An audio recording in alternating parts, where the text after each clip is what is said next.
వీళ్ళు ద్రాక్ష రసాన్ని అక్కడ కాంట్రాక్ట్ తీసుకొని ఇచ్చేటోళ్ళు. అయితే పెళ్లి యజమానితోటి వీళ్ళు కొద్దిపాటిగా మాట్లాడుకొని అక్కడ ద్రాక్ష రసానికి సిద్ధం చేసిండు.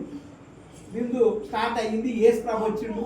యేసు ప్రభు వచ్చిన తర్వాత అక్కడ ద్రాక్ష రసాన్ని అందరికి ఇచ్చిండ్రు. కానీ వాళ్ళు సిద్ధం చేసిన ద్రాక్ష రసము అక్కడికి సరిపోలేదు. పబ్లిక్ ఎక్కువ వచ్చి యేసు ప్రభు వస్తున్నాడు.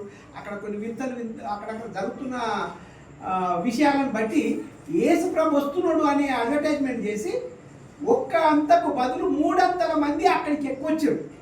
రావడం వల్ల వీళ్ళు సిద్ధం చేసుకున్న ద్రాక్ష రసము అప్పటికే అయిపోయినప్పుడు మరియమ్మకు ఆలోచన వచ్చింది, కుమారా అని చెప్పి ఆమె వెళ్ళి అక్కడ అడిగింది, ద్రాక్షరసం అయిపోయింది అని.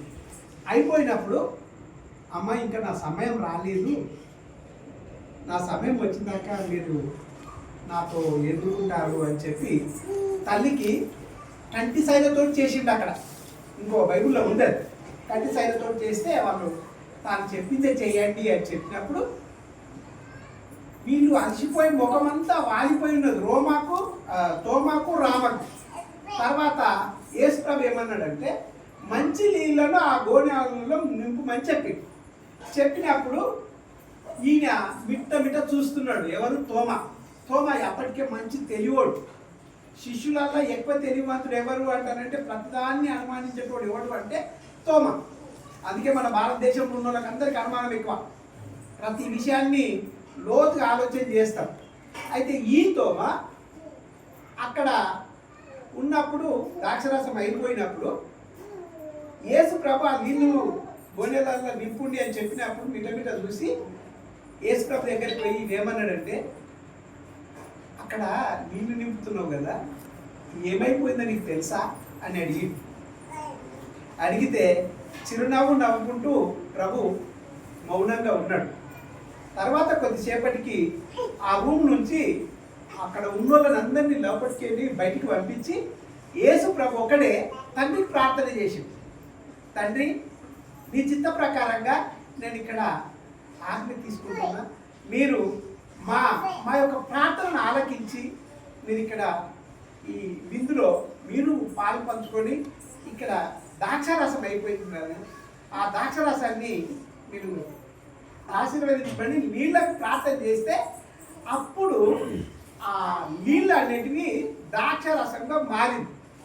ఆ మారిన ద్రాక్షరసాన్ని ఫస్ట్ పెళ్లి యజమానికి ఇచ్చిన విషయం ఆ పెళ్లి యజమానికి కూడా తెలియదు. అక్కడ తాగిండు. అక్కడ మంచి రాజులు కూడా, అదే విలేజ్లలో ఉన్న పెద్దోళ్ళు కూడా వచ్చిండ్రు ఆ పెళ్లికి. వచ్చి వాళ్ళు మాట్లాడినారు అక్కడ ఏమని, ఇప్పటి వరకు మీరు చెడు ద్రాక్షరసాన్ని ఇచ్చి మంచి ద్రాక్షరసాన్ని తర్వాత ఇస్తున్నారు, ఇది చాలా అద్భుతమైన విషయము అని చెప్పుకుంటూ సంతోషపడ్డ తర్వాత ఆ ద్రాక్షరసం అనేది మత్తు పదార్థం. అది ఇప్పుడు మనము రకరకాలుగా మత్తు పానీయాలను తీసుకుంటూ ఇప్పుడు ఎట్లయితున్నామో ఆ రోజులలో ద్రాక్షరసము ఇప్పటికి కూడా మనము ఆ ద్రాక్షరసాన్ని ఆదివారం నాడు బల్లలో కూడా మనం తీసుకుంటున్నాం. ఎందుకు తీసుకుంటున్నాం అంటే ఆ రోజులలో యేసు ప్రభు దాన్ని వాడిండు అనే ఉద్దేశంతో మనం ఇప్పటికీ ద్రాక్షరసాన్ని తీసుకుంటున్నాం బల్లల. కనుక ద్రాక్షరసం మత్తు పానీయం. ఆ విధంగా చూసుకుంటూ ఆ యేసు ప్రభు ఆ రోజు నీటిని ద్రాక్షరసంగా మార్చిన తర్వాత అక్కడ పెద్ద ఊరేగింపు చేసినట్టు చేసి అక్కడ శిష్యులందరూ డాన్సులు చేసి సంతోషకరమైన దినాన్ని పంచుకొని సంతోషపడ్డారు. ఆ తర్వాతనే మొట్టమొదలు యేసు ప్రభు చేసిన విందు ఘనకార్యము, ప్రతి విషయాన్ని కానాను పెళ్లి విందులో యేసు ప్రభు చేసిన గొప్ప సంతోషకరమైన విషయం. అయితే ఇక్కడ కూడా మాన్యన్న సుకన్య పెళ్లి విందు ఇక్కడ మనం అందరం చేసుకోవాలి. పెళ్లి జ్ఞాపకాన్ని 22 సంవత్సరాలు పూర్తి చేసుకొని వారికి ఒక కుమారుడు ఒక కుమార్తె జన్మించి ఒక చిన్నపాటి కుటుంబంగా ఆశీర్వదించబడినది. కనుక ఈ దినం కూడా అనుకోని రీతిలో వాళ్ళు చేయాలనుకున్నారో చేయొద్దు అనుకున్నారో కానీ అతనికి ఉన్న మిత్ర బృందం అనేది మనం అందరం కలిసి ఒక సంతోషకరంగా చేయాలనే ఉద్దేశంతో మనం ఇక్కడ కూడి దేవుని పేరిట మనం ప్రార్థన చేసుకొని ఇక్కడ దేవుని విషయాలను కొన్ని మాట్లాడుకుంటే మనకు సంతోషం, మనకు ఆశీర్వదించిన దేవునికి సంతోషం. కనుక ఈ విషయాలను మనం అందరము ఇక్కడ పాల్పంచుకున్నందుకు దేవునికి వందనాలు చెల్లిస్తున్నాను. కనుక ఇప్పుడు మనం అందరం కలిసి తేనేటి విందు లేక మనం కూడా కొన్ని స్వీట్ పదార్థాలు తీసుకున్నప్పటి ప్రార్థన చేస్తున్నాం. కృపగల తండ్రి, దయగల నాయన యేసు ప్రభా, నీ పాదాలకు వందనాలు నాయన. అనుకోని రీతిలో ప్రభా ఈ దినము మానన్న గారి ఇంటిలో ప్రభా వారి యొక్క పెళ్లి రోజు జరుపుకుంటున్నప్పుడు ప్రభా మేము ఇక్కడ కూడి నీ నామం పేరిట కొన్ని మాటలు బోధించినాం తండ్రి. ఎందుకో నాయన ఒకవేళ తప్పుగా బోధిస్తున్నా ఆ తప్పులను నన్ను క్షమించండి ప్రభా. నీ యొక్క పేరును, నీ యొక్క నామమును, మిమ్ములను కొనియాడుతూ జీవించాలనే తలంపు నాలో అనేకం ఉన్నది. మాతో మీరు మాట్లాడండి. ఇక్కడ కూడి మోకరిస్తున్న బిడ్డలందరినీ కాచి కాపాడండి. వారి యొక్క హృదయాలను కనువిప్పు చేయండి.